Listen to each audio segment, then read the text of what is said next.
নকল বা জাল টাকা বিশ্বজুড়ে একটি বড় সমস্যা। প্রতিদিনই কেউ না কেউ এর ফাঁদে পড়ে বিপাকে পড়ছেন। এই সমস্যা সমাধানে বিজ্ঞানীরা এখন এমন এক প্রযুক্তির দিকে নজর দিচ্ছেন যা একেবারে বিজ্ঞান কল্পকাহিনীর মতো শোনালেও হতে যাচ্ছে বাস্তব: কোয়ান্টাম মুদ্রা।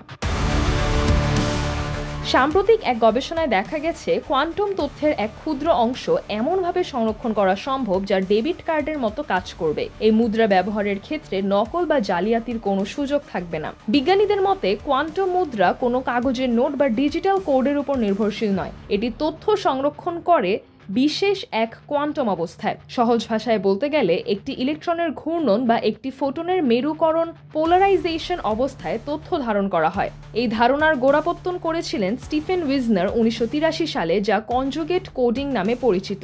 এর সবচেয়ে বড় সুবিধা হলো কোয়ান্টাম অবস্থা একেবারে নিখুঁতভাবে অনুলিপি করা যায় না। ফলে কেউ যদি এই মুদ্রা ক্লোন করতে চায় সেটি সঙ্গে সঙ্গে শনাক্ত করা সম্ভব হবে।